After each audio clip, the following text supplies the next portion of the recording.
arliga Puntland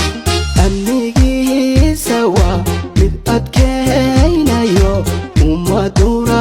dhammaan way adeecsan tahay